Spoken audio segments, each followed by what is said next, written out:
Okay guys, so welcome to this video. I hope if you are coming on first time, please request you to subscribe this channel, right? I am starting a new series of DevOps. There is a long time that we haven't started something, and I know that you might have complaints on my old subscribers, but uh, definitely will try to keep improve. There was some I was involved in some things and was not able to had some good time, but now hopefully I'm back and hopefully will do things much more better way, so hopefully that would be good.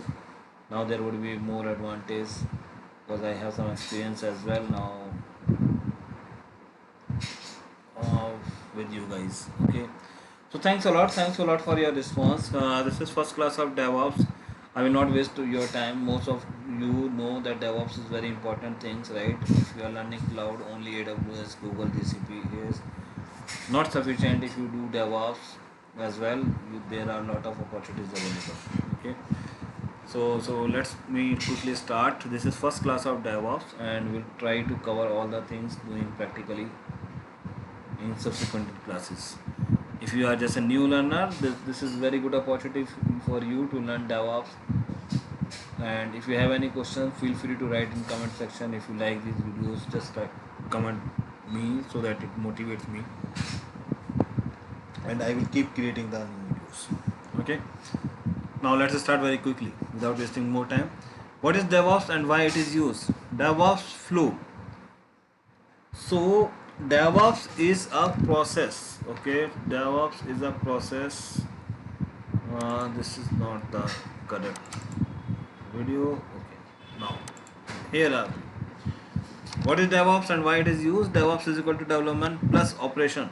Okay, earlier development team used to be separate, operation team used to be separate. Now DevOps is a one team. DevOps is the combination of practices and tools designed to increase organization or company's ability to deliver applications, projects, and services faster than traditional software development processes. What is DevOps workflow? You create your code, okay, and you keep it into some SCM tool, service code uh, SCM tools, okay, which is called source code management tools. Okay, so there are number of tools like Git, TFS, Bitbucket, and many others, right? GitLab is also there, many others are there, and you can utilize anyone, but you need first step is code check-in. Okay, you need to build the code and you need to keep it safe. Now the advantage of Git is that if your code, or if your code, like if you make some changes and your code, you damage your code, you used to have previous commits and you can go to the previous version very easily. Okay, so that is very handy, and that's why DevOps is very popular. Earlier, if the code got disrupted, there is no code management tools and you face a lot of issues. Okay, so this is there.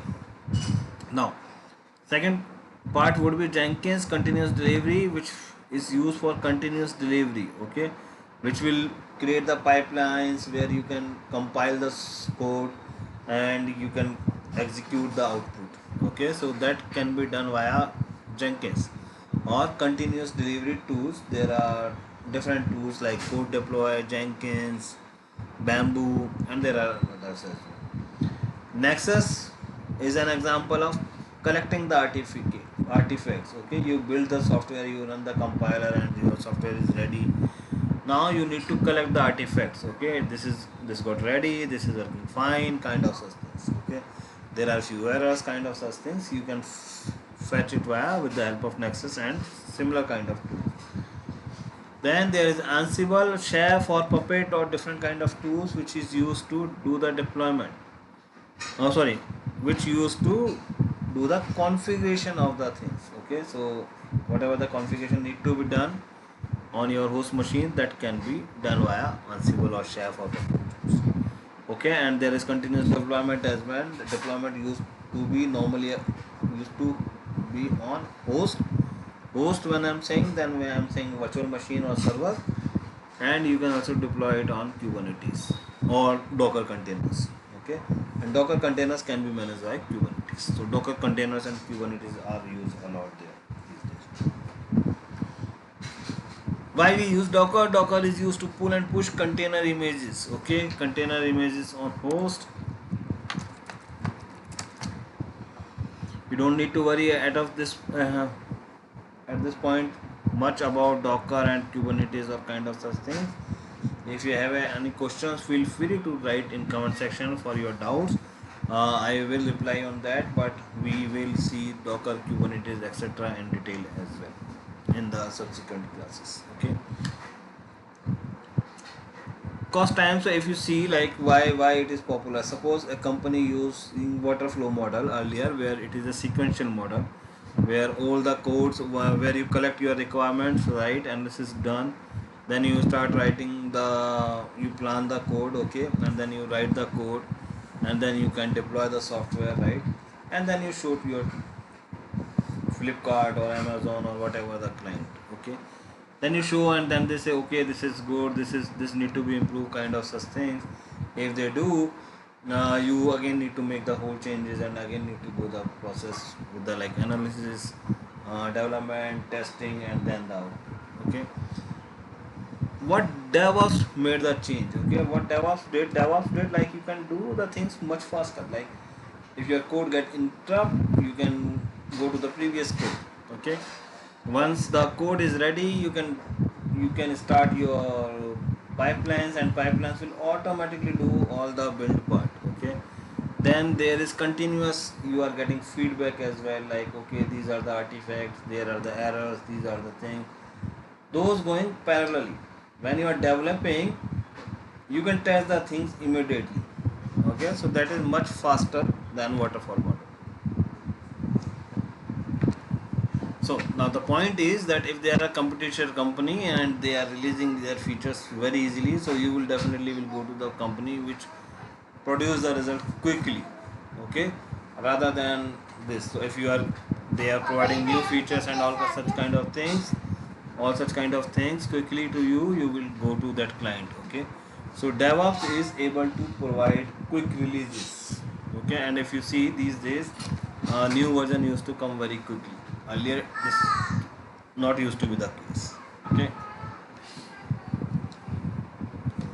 now what is DevOps life cycle? Okay, if I say DevOps life cycle, there is continuous development, continuous integration, continuous testing, continuous feedback,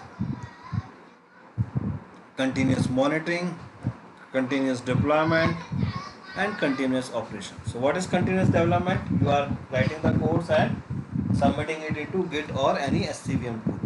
Okay. Continuous integration, you are doing such integration by tools like Jenkins, Bamboo, and other tools, right? Code deploy, kind of such tool. You are doing the integration. You are compiling the code and checking the result. Continuous testing is also done, right? So that is also, you are testing the application's result at the same time but using different tools. Continuous feedbacks, you are providing the result. Okay, this is the feedback. Okay, this is going good, this is not working, this is useful, there is some bug there, kind of such things. Okay, testing result is called as continuous feedback. Then continuous monitoring, right? If something goes down, you should get the alert, so that is called continuous monitoring. If the service is down, server is down, and you don't know about that, then definitely there is a issue. So that is called continuous monitoring. Then if all things good, fine, deployment is there, right? You deploy it into some server and you see like okay, the new feature has published. Then providing the continuous support, that is called continuous operation. So these all things are part of DevOps life cycle. Hopefully it is clear to you. If you have any question, let me know. What is waterfall model? Waterfall model is the sequential model. Okay, you do the things one by one. Okay, you collect the analysis, you write the code. Then the next is you will test you will build the code, do the compile. Then your testing team will test the things. While testing team is doing the testing, might be developer is free at that time, right? Because they can't do anything. until the testing team complete their result. But in DevOps, it is continuous process, so it is much faster. Now in DevOps, what usually used to be happen, like suppose ABC company need to develop some project for XYZ client. Now the new technology is called Agile. Okay, so all the DevOps tool will focus on Agile approach. Okay, and what we are focusing on Agile we are trying in Agile to do the things in a faster way, in DevOps way or in Agile. So in DevOps projects you will find sprint. Okay, so your team would be assigned some sprint of example 2 weeks or 3 weeks. Usually it used to be 2 weeks, and then you will be assigned some task which is called like feature 1, feature 2, feature 3 kind of, right, feature 4, and to different members those tasks will be assigned, and that would be like sprint would be there, and in that particular sprint time you need to complete a particular task. Okay, example for managing a sprint, you have a Jira tool. Okay, so Jira is very much in use for managing sprints. So you have a discussion with client and make note of all features or services they want. Then as a part of planning, decide the scope of each and every feature and then assign to your team. Then in this way you used to define continuous sprint, like in sprint 1 we are covering these features, in sprint 2 we are covering these features. These planning get ready in advance because you already collected the information from your client. Okay, good till now. Let me know if you have any questions. I will be happy to assist. Okay, now sprint. Okay, now there are two kind of developers in DevOps. Very famous term like front end developers and back end developers. Okay, so maybe you used to have question. I used to have some lot of time because I am not from code development background.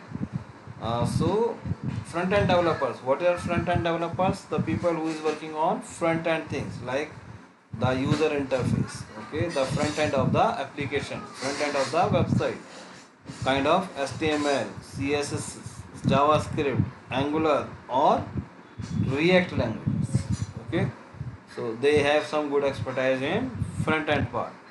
On the back end part, where the code you link the things and with the database connectivity is there and how the things will go, is part of back end developer, and they work mostly on the languages, example Java, Python, .NET, PHP, Node.js, or Golang for Google. Okay, so you are clear with front end, back end developer? Good. Okay. Now let me know in comment section if you understood it well. Right, this is very important concept. Now what is full stack developer? Who knows both the things, right? Front end and back end as well. Continuous development is done by different code management tool, as I told. Git, TFS, GitLab, Subversion, Bitbucket are few examples. Okay, clear? So for continuous development you are doing this way. Continuous integration is done by Jenkins. Source get modified several times and those changes will happen on weekly or daily basis. Now it required code integration. Okay, continuous integration. Continuous in this phase, bugs in the source code are detected early. So once the code change is done, code integration tool will check, like Jenkins will check, like okay, are they able to generate the code after that? Are they able to generate or build the package after that? Okay, for Java, like it is Maven compiler used to be there. Okay, so it will build the code and it will immediately give the result. Okay, yes, we are able to build the code. Okay, then it is good.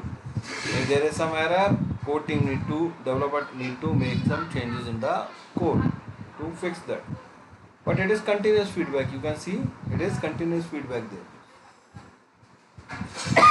Example Java project Apache Maven is there. Okay, Jenkins is used for continuous integration. Continuous testing, you need some mechanism to run the test cases automatically. So there is now what is happening in DevOps, like continuous integration is done, a build is ready. Now testing is also can be done via tools.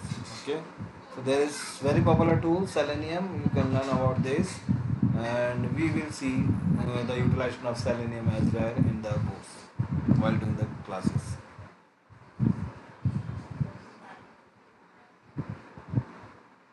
Okay.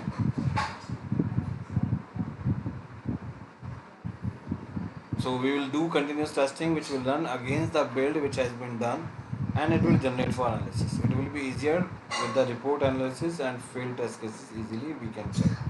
Then continuous feedback, right? Like it got success, it got failed, it is generating some errors, kind of this feedback is already there. Continuously feedback is there, right? So it is happening. Now why we need continuous monitoring? Suppose server is down, right, and you are not aware, then what is the benefit?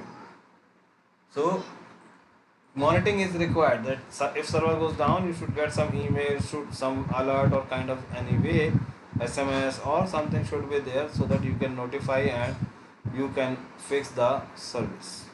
Okay, low memory cases, servers not reachable, kind of such things are part of continuous monitoring. This also used to be there. There are different tools available like ELK, Nagios, Grafana, Prometheus for multiple continuous monitoring. Okay, now monitoring is good part, but deployment after build, what you need to do, you need to deploy the services. So you can deploy it on virtual machine, on host. In cloud world, in DevOps world, you can deploy it on host, Docker or Kubernetes. Okay, what is code freeze? Code freeze is used to be there, right? So uh, you can understand that few days used to be such critical that you avoid any changes in the code or any changes in the software. Okay, so we used to fix few days like end of month, start of month, or a particular period when it is required, that we will not make any changes like year end. Okay, so we will say like this is a code freeze period, and we will not make any code change there in this period. Okay, so that is called code freezing. If you are clear with code freezing period, please let me know. Write me in comment section. Yes, code freezing is clear, and I will be happy, right, to see your comments. It motivates me as well, and I will understand that okay, someone is learning someone well. Okay, so this would be very handy for you guys. So please write in comment section, and this good. So continuous development, we seen that, right? Development can be done on host, Docker, and Kubernetes. Continuous operation, purpose of operation is to automate the process of releasing application and subsequent updates. So like continuous operation is something like where you are supporting this application continuously, right?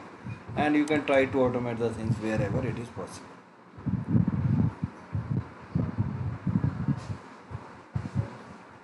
Okay, now AWS for build, there are tools code build, code deploy, code pipeline similar to Jenkins.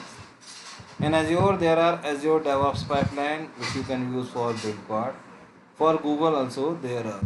Deployment can be done, continuous deployment. Okay, so development can be done, or if you are deploying it on virtual machine, in AWS it will be deployed on EC2, Azure it would be virtual machine, and GCP it is virtual machine.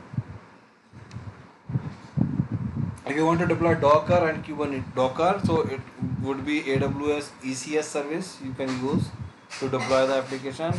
Azure Docker containers you can use, and Google Deploy there would be Kubernetes cluster where you can deploy. Okay, to manage those containers, there are services in these clouds as well. Like AWS, you have EKS, Elastic Kubernetes Service, AKS in Azure Kubernetes Service in Azure, and GKE Cloud, Google Cloud Kubernetes Engine. Okay, easy to learn. Let me know, guys. It seems good. It is okay. Please let me know if it is useful for you. Okay. Your a moment of Writing in comment section would be very helpful for me, okay, to see your progress. I hit a like button as well for the video if you like this video. Okay. If you have to send emails, there is SES service in AWS as well. Mostly the things would be done on Linux machines. Okay, so you can use Linux machine, you can use RHEL8, or you can use Ubuntu. So I hope that you find some value by watching this video and you understand why DevOps is used. If you have any question, feel free to let me know in comment section, and definitely I will be happy to help you. Okay, and I will try to answer your question so that your doubt get clear. But DevOps, again, as I said, development plus operation, and it is very handy. And if you have the DevOps knowledge along with cloud, then there are very good chances to get a good amount and your salary, or get a good job as well. Okay guys, so thank you for watching this video. Wish you a very great day. We'll connect in the next class. We will have a series of these videos, and hopefully you will like it. Thanks a lot for watching.